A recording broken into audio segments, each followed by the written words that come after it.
Üçüncü bölüm. Biz altımız 3 günden beri taqsimot kütüp yatmaqdımız. Zeriksek Nanyang kitapxonasining bosug'isidagi palampayda o'ltirib kun o'tkazimiz. Urumchiga kelgandan beri Avad shahrining hamma joylarini ko'ribmi bo'ldik. Shahar bizga noiti yoqdi. Bo'libmi shaharda ilm, ma'rifat, madaniyat va yangilikqa intilish yuksak edi. Kashquruligi har xil maktab iznaklarini taqigan o'quvchilar, har xil yasangan qiz-yigitlar, fan va adabiyot san'at arboblari to'p-to'pi bilan sayl qilishadi. Do'qmish-do'qmishlarda suhbat va chaqchaqlar qizatdi.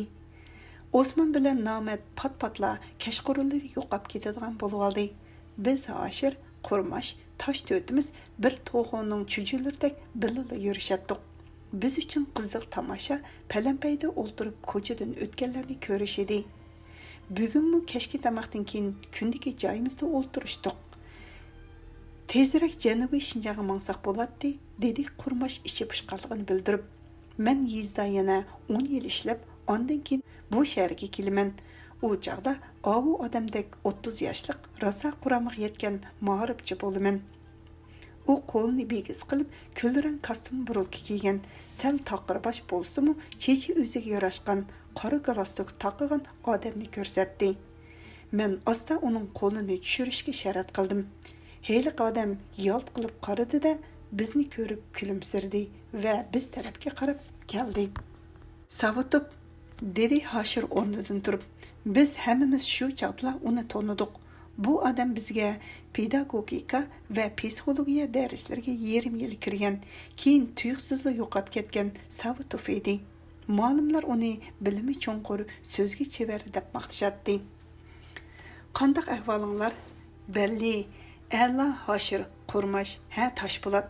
U bir-birlab qo'l elishib ismlarimizni atab chiqdi-da, tunigun Osmon bilan Nomadni tansida ko'rib qoldim. Osmon sizlarning kelganliginglarni aytdi. Men sizlar bilan ko'rishman deb atay bu yoqqa kelgan edim. Qani yuringlar, birga mang'ash paranglashayli, dedi. Biz uning ikki yeniga ikkidan bo'lib yondashdik. U noyat qizg'in, xushchaqchaq edi.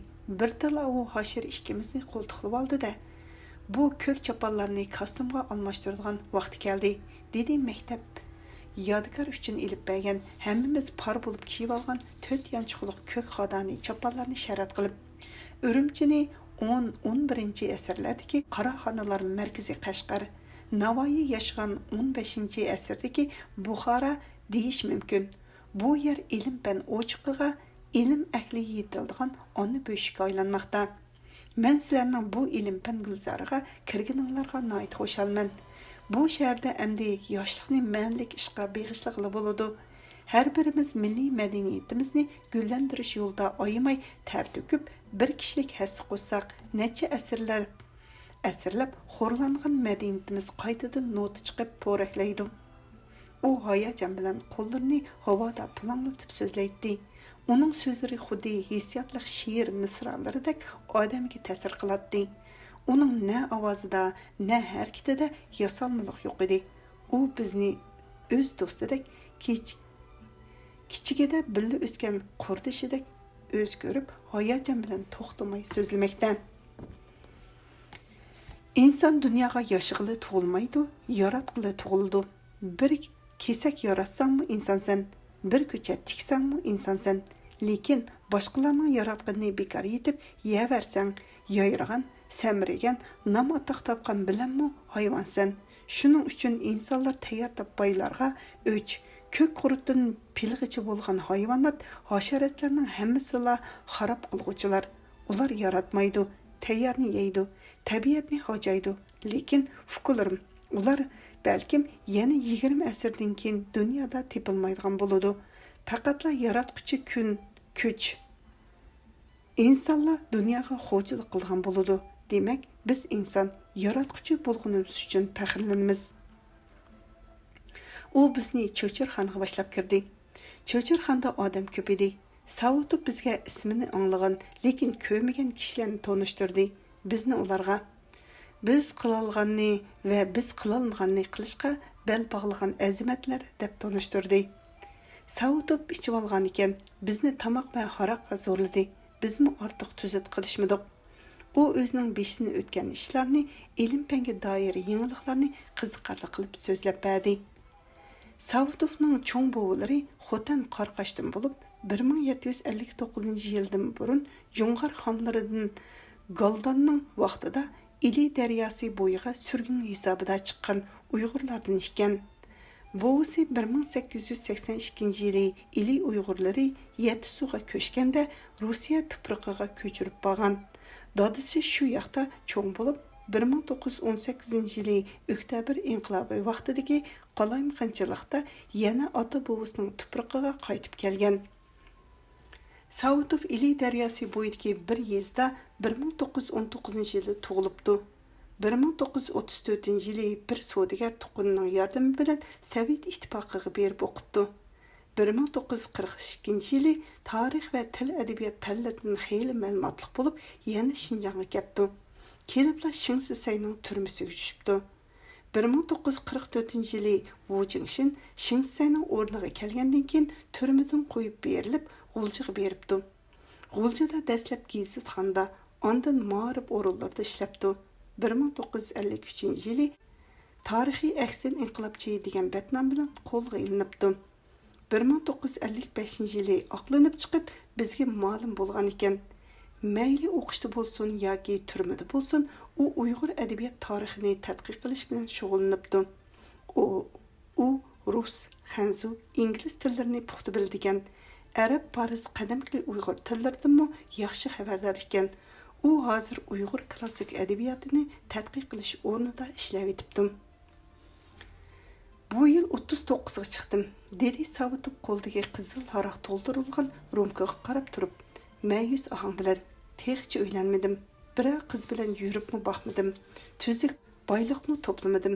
Qisqasi, men o'zimizning minglarcha yuz yillik yozma adabiyot boyligimizni o'z boyligim, hayotimdagi xushalligim deb qarab keldim. Men texi biror ilmiy maqolami ko'tirib chiqmadim. Bilimsizligimdan emas, sharoit bo'lmadi. Amdala bir ishning peshini tutsam, tuyuqsiz turma tushiman yoki xizmatdan haydilman. Mahmud Qashqaridan Molla Bilalg'ichi bo'lgan 1000 yillik vaqt ichida qoldirilgan adabiy asarlarning katalogini tuzib chiqdim. Atabatul haqoiq bilan qutatqu bilikka izohat yozyapman. Qo'limdan unchalik cho'ng ish kelishiga ishonmayman. Men klassik adabiyotimiz bag'ridan biror tal toshni ko'tarib chiqib, xalqimizga taqdim qila olsam, o'zimni baxtli his qilaman. Uning ko'zlari namlashdi. Mening bu odamga borgan sari hurmatim oshdi. U farischa, ruscha she'rlarni o'z tili bilan o'qib, shunchalik o'ng'ishli tarjima qilib beradi. Men hozirgacha bundaq til ustasini ko'rmagan edim. Hoshirning bo'lsa og'zi echilib qoldi. U olqiniga enkini qo'yib olib, butun vujudi bilan uning so'zlarini tingishmoqda. Tosh bilan qurmash bo'lsa, og'zini yumolmay hangmiqib qilishgan edi. Ulug' Navoiyning mundaq bir she'ri bor, dedi u cho'ng-cho'ng tinib qo'yib. Bu albatta jamiyatga norozilik qilganim emas. Ofta das dar jahon besar, betamiz arjimandur aqlxor. Aqlli o'qimishli odamlar xor bo'lib, johillar aziz bo'lg'ini dunyoda ko'p ko'rilgan hodisadir. Ma'nisi mana shundaq demak, fikrlarim xo'rlanmayman deb maydamga urolmayman. Zarning do'sti to'la, zargarning dushmani degandek, bilim ahlining dushmani ko'p va qabih bo'ladi. Men chiqimchilar sababidan 3 qitim turmaga kirdim. Chaquvchilarmi bizda qizil yuz odam, hatto og'ina. Lekin sizning yaxshi niyatingiz, yaxshi orzuyingiz uningga dushmanlik bo'lib tuyuladigan. Garchi siz uning bilan ustunlik talashishni o'ylamasangizmi, u hamon sizni yo'qotishni o'ylaydigan. Lekin yoshlarga havaslanman. Sizlar sap, g'oyaga boy. Sizlar bilan bo'lsam, gul saylisi qilgandek rohatlanib qolaman. Ulug' Faris shoiri Xo'ja Hofiz Shirozining mundaq bir she'ri bor. Hazaran xishina qabul agar mirafit chig'am daram, vali tarsam ki yek yigana-i aql ravat azdast. Ma'nisi, aqlsiz nadan tuqqanim o'lib ketsa, uningga parvo qilmayman. Lekin bilim ahli bo'lgan yot biri uchun yoqamni yirtib zor yig'layman deganlik bo'ladi. Men mana shundoq bilimga intilgan har bir qalb egasi menga qarindosh. Mayli u qaysi millat, qanday odam bo'lsa bo'laversin. Mana qaranglar, qin-qinimga patmayapman. Sababi sizlar bilan ko'rishganimga to'liq xushalman. Yoshlar bilan suhbatlashishni yaxshi ko'raman. Bo'libmi, sizlardek ilm ma'rifat uchun hech narsani ayamaydigan yoshlarni qadrlayman. Men jihla valaqlayotdim. Endi sizlarning og'zingizga qarayman. Xo'sh, qani Hoshirdan boshlaylik. Birinchi qadamni nimadan boshlamoqchisiz? Birinchi qadamimizmi, oxirgi qadamimizmi o'qituvchilik bo'ladi-da, dedi Qurbosh gapni bo'lib. Ochiqroq aytsak, hammamizla ishni 6-7 yoshlik bolalarga elipa o'rgatishdan boshlamoqchi. Savitov salmoqliq bilan so'rdi. Sizlarni taqsim qilib bo'ldimi? Yo'q, texi taqsim qilinmadik, dedi Hoshir kulimsirab. Qurboshning degini bizning xiyolimiz. Biz shundoq orzu bilan G'uljidan Urumchiga keldik. Boshlang'ich maktabga muallim bo'lish uchun shuncha yiroqqa berish zarurmi? Dedi Savitov so'g'uqlik qilib. Durust, Janubiy Shinjang yezlarida boshlang'ich maktab ma'rifini rivojlantirish, savodsizlikni tugutish muhim. U yerga nurg'un o'qituvchi lozim. Lekin sizlarni bu ishga zoya qilishning hojati qanchalik? Sizlarda qobiliyatli yoshlar noyati kam. Sizlar hozirning o'zida o'tir maktabning yuqori sinfiga muallimlik bo'la olaysizlar. Tadqiqot, takrorlik, muxbirlik qatorliq muhim ishlarning hodisidan chiqalaysizlar. Men sizlarning kelgusida yaramli odamlarning chiqishiga to'liq ishonaman. Men a'lo bilan Hoshir ishkanlarni bizning tadqiqot o'rnimizga ishga o'rinlashishga taklif qilaman. Sizlar ma'qul desanglar, men sizlarni ishga ilishga harakat qilaman. Qurmash bilan Toshpo'latni xolsa o'tir maktablarga, bo'lmasa boshqa muvofiq o'rinlarga o'rlashtirishga bo'ladi. Biz jim bo'lib qoldik. Bu albatta bizni o'ylantiradigan yangilik edi. Bizga hozir ilm-fanda, adabiyot, san'atda talantli va yaramli odamlar intayin zarur. Go'harni toshqa urishning hojati nima? Sizlarning biliminglar texmi beyish lozim. Sizlar hozir 20 yosh o'pchirsidagi o't yurak yoshlar. Yana 20 yil bosh cho'kirib bilim tahlil qilsanglar, 40 yoshlar o'pchirisiga borganda sizlarning olimlar, yozuvchilar chiqmaydi deb kim aytalaydi ekan? Lekin biz barliq yoshlar ittifoq a'zolari bilan yoshlarga eng qiyin va eng ehtiyojli yerlarga berib, xalqqa xizmat qilishning ulgusi bo'lishga va'da bergan. Shuning uchun biz bosgan qadamimizdan yoltiy olmaymiz, dedim men do'stlarimga qarab qo'yib. Savitov kulimsirab qo'ydi. Ulgu bo'lishning yo'li keng. Qiyin joyga berib davlatning, xalqning ehtiyojini chiqish uchunmi ulgu lozim. Shundaqla ilm-fanning yuqori pallasiga o'rilib, mushu yo'l bilan xizmat ko'rsatish uchunmi ulgu lozim. Meningcha, oldinqisidan keyingisi zarur. Durust, keyingisi zarur, dedi Hoshir ulug' kichiktinib. Bu albatta davrning talabi. Lekin biz yoshlar ittifoqining a'zolari shundaqla jafoliq joylarga berishni eng jiq tashabbus qilguvchilar. Garchi siz aytgan yo'l bilan jiqroq foyda yetkazish qo'limizdan kelgan taqdirdami, biz bu yo'lda ma'lmaymiz. Bizni partiya xalq o'qituvchisi bo'lisizlar deb tarbiyaladi. Biz partiyaning mushu vazifasini jon fidolik bilan o'rinlashning ulgusi bo'lishga haqliq. Boshqa yo'l qanchalik qiziqarli va sharafli bo'lsa-mu, biz uni boshqalarga o'tinimiz. Savitov jim bo'lib qoldi. U tirnoqi bilan ustalni chekib uzoq jim turdi-da, navoda partiya sizlarni yana ilm-fanga yurish qilinglar deb chaqirsiz-chu? Jon dil bilan ovoz qo'shimiz, dedi Qurmash darhol. Olim bo'lishni, injener bo'lishni, yozuvchi bo'lishni kim xohlamaydi? Meni desangiz, toza xohlayman, qaltis orzu qilaman. Lekin qo'mondonlik shtabi partiya bizni bu frontga emas, ilm ma'rifat urug'ini xalqning orasiga chechish frontiga berishga buyurgan. Biz mushu frontning jengida xalqqa xizmat ko'rsatishni o'ylaymiz. Muallim, sizning g'amxo'rligingizga intayin cho'ng rahmat. Biz Janubiy Shinjang yezlariga tezroq berishdan boshqani rostilla o'ylamaymiz. Savitov menga qaradi. Men kulimsirab Qurmashning so'zlarini ma'qullab, beshimni irg'itib qo'ydim. Biz uzoq ko'cha aylanib, yotiqimizga kash qaytdik. Yotaqa Osman bilan Namat nimanidir talashayotgan ekan. Ular har ikkisila yangi kostyum burulka va yangi ko'nglik setibopti. Men ularga chaqchaq qildim. Mana endi bizga ko'ngil ishqa bahona tepildi. Ikki kostyum burulkaning chiyimi biz ketkichi yedidu. Qani og'inlar, qaysinglardan boshlaymiz? Albatta Osmandan bo'ldi-da, dedi Namat kulib. Xush xabarning cho'ngini endi anglaysizlar texi. Osman gazet muxbiri bo'ldi. Biz hang-tang bo'ldik. Men Hoshirga qaradim. Hoshir Osmanning yeniga o'ltirdi-da, "Bu qandaq yangilik do'stim?" dedi. Shundaq bo'lib qoldi. Endi ala mening xizmat tanishtirishim bilan ittifoq tanishtirishimni qo'limga bergin. Men gapmi qilmadim. Yuragimning cho'nqur yerida uningga yoshirin g'azab o'ti yonmoqda edi. Qo'rmash mening uchun gap qildi. Biz birli kollektiv xizmat izlab xususiy yo'l menishga yo'l qo'yilmaydi deb boshda kelishib olganmiz. Sen nima uchun maslahat qilmayla o'z olding ish qilasan? Mening istiqbolim uchun yo'l talash huquqim bor. Men bu yerga kelib shuni cho'nqur his qildim.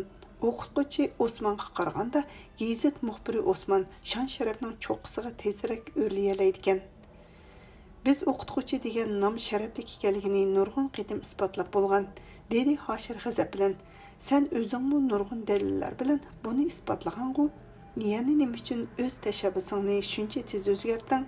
Tuturuqsizlik xalq o'qituvchisining nomiga yot. Chunki bir tuturuqsiz o'qituvchi necha yuzlagan o'quvchini tuturuqsiz qilib etishi mumkin. Demak, men o'qituvchilikqa loyiqasiz, dedi Osmon yerga qarab. Tuturuqsizligimni endi bilyapman. Undaq bo'lsa, biz seni g'uljiga qaytaramiz, dedim men qat'iy qilib. O'qituvchilikqa loyiqasizligingni bizning butun yoshlarimiz bilsin va shuningdan ibrat olsin. Men nima jinoyat o'tkazib bitman shuncha deb sakridi Osmon. Muxbirlikdan imtihon oldi. Men o'ngchilarni ayblab bir parcha maqola yozib berdim. Tahrir bo'limi maqolamni ko'rib chiqib, meni muxbirlikka taklif qilishdi. Bu albatta mening erkinligim doirasidagi ish. Sen rasmiyat yo'li bilan bizni to'sma, dedi Hoshir. Sen xalq o'qituvchi degan sharafli nomni xo'rlayotsan yo'q. Osmon lablarini midirlatdi-yu, zuvan suranmadi. Biz taraf-tarafdan uni ayblashga boshladik. Birla Namat gap qilmadi.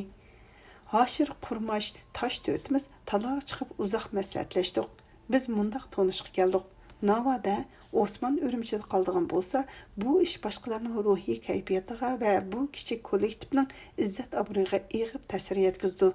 Shuning uchun Osmonga xizmat ishlash va boshqa amallarni qilib, uning qilishiga yo'l qo'ymasligimiz lozim. Hamma savoqdoshlarim uxlamoqda. Ma'rif nazoratining uduldagi o'tir maktabning bir sinfini yotoq qilib yotgan edik. Ochiq derazlardan salqin shamol kiritdi. Partlarni juplab besib olgan vaqtli karvatlarga o'rin ko'rpisini silib uxlayotgan sabdoshlarim mening uchun texmi qadrlik bilinishga boshladi. Yo'q, biz oltimiz bir yerda bu gapning biror a'zosi yo'q bo'lib qolishga zodil bo'lmaydi, dedim ichimda. Naq shu chaqda tosh uyg'ondida mening uyg'oq yotganimni bilib past ovoz bilan: "Ala, bu shahar menga noit yoqdi. Savutovning so'ziga kirib mushu yer shaharda ishlasak qandoq yaxshi bo'ladi, ha?" dedi. Men beshimdan bir qapoq sovuq suv quyilgandek antikib ketdim. Rostla janubga berishni xohlamamsizmi? Burun noit xohlaydim. Jaboliq joylarda ishlab o'zimni bir ko'rsatay deb o'ylaydim. Mushu 2 kundan beri o'ylanadigan bo'lib qoldim. Bizga o'xshash yoshlar bu shaharda kunlarni ajoyib ko'ngillik va ma'nilik o'tkazadigan. Biz nimishqa qamlashtira olmaymizkan? Uxla, tosh, uxla. Men sening bundoq gaplarni qilishingni kutmagan edim. Balkim mening xatodir. Sizlar haqli bo'lishingiz mumkin. Uxlag'ina sana javob bergudek holim qolmadi. G'angrabli qoldim. U uyoqqa o'rildi-da uxlab qoldi. Osmon joylashga boshladi. Nimishqa ishonmaysiz? Zulxumar meni tashkil taqsim qildi. Demak, Osmon qizni mu ishontirib bo'lgan. Navoda tashkil rostla bir nechimizni Urumchiga taqsim qilib qo'ysiz-ku. Taqsimotni buzish lozimmi? Bu masalaga yolg'iz o'zim javob bera olmadim. Atisi Osmonni qoldirib qo'ymaslikning osonla bir yo'lini topdik. Hoshir ikkimiz pedagogika institutiga kelib Zulxumarni topdik va Osmonni Janubiy Shinjonga yo'lga selish uchun yordamga taklif qildik. u meni aldabdı. Demak, u yolg'onchi ekan. Bizni tashkil taqsim qilib bo'ldi. Meni gazetxonaga taqsim qildi desa ishnibdiman. Nomardmi guvohlikdan o'tdi. U mu yolg'onchi ekan. Meni Urumchining bir o'tir maktabiga bo'ldi deydi texi. Sizlarning Urumchida qelish talpanglar shuncha kuchli bo'lgandikin, Janubiy Shinjonga boramiz degan bayroqni ko'tarib olishning nima hojati? Ma'rif nazoratining ixtiyoriga kelsanglar bo'lmasmidi? Qiz bizni qo'shib ayblashga boshladi. Hoshir miyiqida kulib qo'yib so'z oldi. Hammamizlar Osmondek bu sharga xushtar bo'lgan bo'lsak, biz sizning oldingizga kelmagan bo'lardik, singlim. Hozirmi biz Janubiy Shinjon yezlariga berishimiz kerak deb turyapmiz. Zulxumar qizirib ketdi va yerga qarab, "Men endi uning bilan so'zlashmayman" dedi. "Demak, bizga yordam qilmaydigansizda?" Qiz kulib ketdi va "Uni mang'uzishga yordam qila olmayman. Yordamga ko'nmasa, do'stinglar endi meni izlamasin" deb gapni uzib, "Oldirmang" dedim men. Fazilatli odamlarning aybi bo'ldi. Yaqin do'stning birla emas, bir necha aybini kechirishga to'g'ri keldi. Masalan, men a'loni har kuni bir qitim kechirib turaman, dedi Hoshir chaqchaq qilib. Biz qiz bilan xo'shlashdik. Bizning kelganimizni Zulxumar Osmonga aytmaydigan bo'ldi. Tushdan keyin Osmon ruhi tushgan holda paydo bo'ldi. U bir xo'rjun setib olgan edi. Boradigan bo'lgandikin patroq mangayli dedi u karvatiga o'zini tashlab. Men taqsim qilsimi, qilmasimi o'g'illikka bilet olaman. Namat uningga qarab qo'ydi-da, "Janobiy muxbir, yana bir yangi xabar elib keldingiz-ku?" dedi uni zangli qilib. "Sen Namat nima demoqchi? Urumchida qilishga yana harakat qil demoqchimisan? Rahmat sening g'amxo'rligingga, adash. O'ylasam, tuturuqsiz degan nomni olganimdan ko'ra, yosh vaqtimda o'zimni eg'ir ish bilan bir sinab ko'rganim to'g'ri ekan. Men yengilibdiman. Yengilganligini iqror qilguvchini mazoq qilish vijdonsizlik bo'ldi. Sen buni bilib qo'y, Jumu." U o'zining egiz, o'ri qadini tuzashtirib o'rnidan turdi. Pakar, dixmaq Namat xo'rsinishdan kirpidak tugilib qo'ydi-da, g'udonshidi. "Endi texmu tuturuqsizlashding. Birdamla inqilobchi, birdamla og'michi."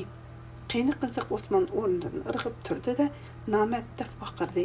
Namat texmidi, dedi. "Demak, pedagogika institutidan dars elib kelsanda, og'zingni yum", dedi Osmon uning yoqasidan tutib. "Nim bo'lsammi, senga o'xshash iflos emasman.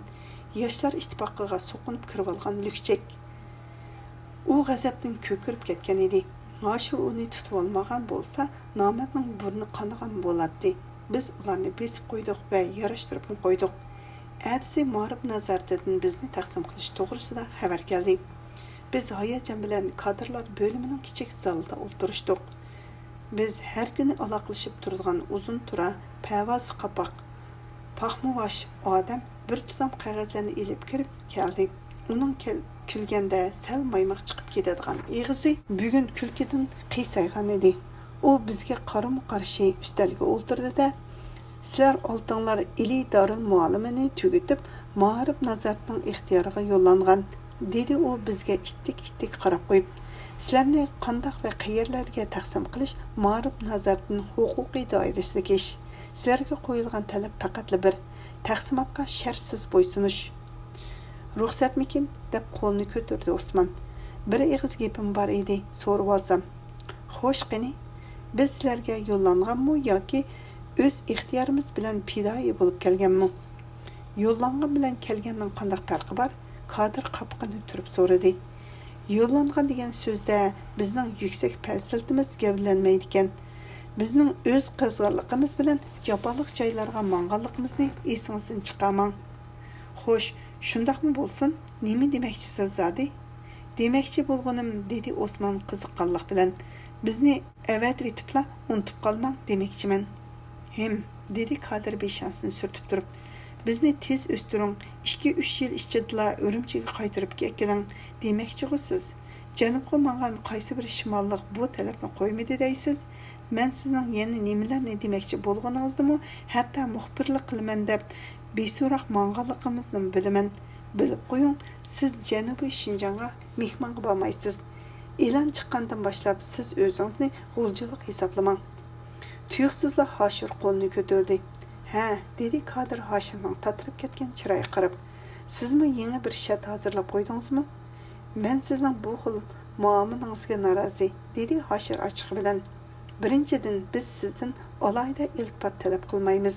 Ikkinchidan, biz Janubiy Shinjongning eng qiyin joylariga berib, umr bo'yi o'qituvchilik qilishni allaqachon qaror qilib bo'lgan.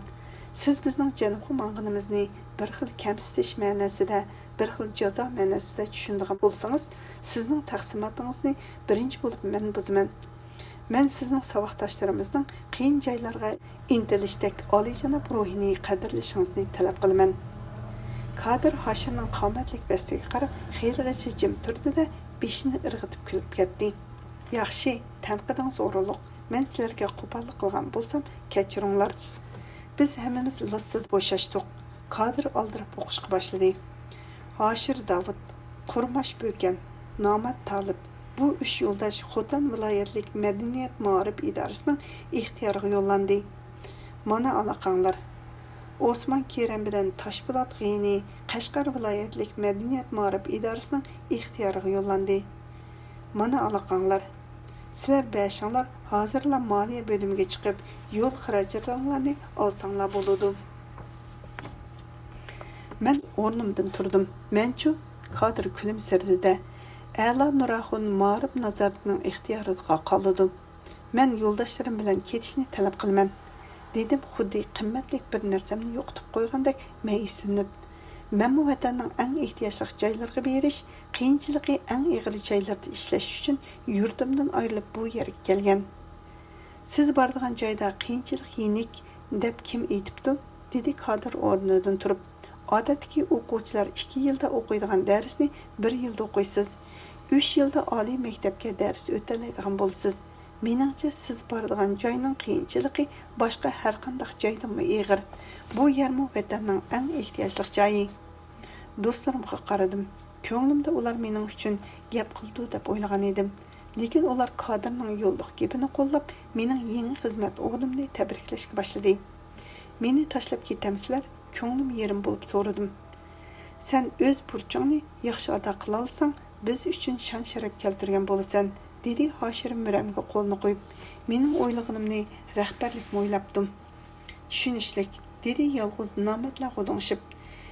Tashviqotchilar tashviqotni boshqalarga qiladi, o'zlari tashviqotning ta'tirini qildi. Ma'rif nazorati bilan yotoq orliqida oz qatirmidan tapan haqqing uchun yaxshi joyga taqsim qilinding, adash. Hoshir uningga olib qaradi. Qolgan do'stlarim bir-biridan kelib, mening qo'llarimni siqishdi. Ularning qo'l siqishlarida rasmiyatchilik, tasalli berish, hasadxo'rlikdan qilcha asar yo'q edi. Ularning menga tikilgan qizg'in ko'zlarida, ta'sirli so'zlarida, xo'shallikdan o't chaqnagan yuzlarida samimiy qo'llash, his tashliq va shon sharaf uchun undash alomatlari chiqib turadi. Biz oxiri oqshomni xushal-xuram o'tkazish uchun yotoqlarimizga qaytishdik.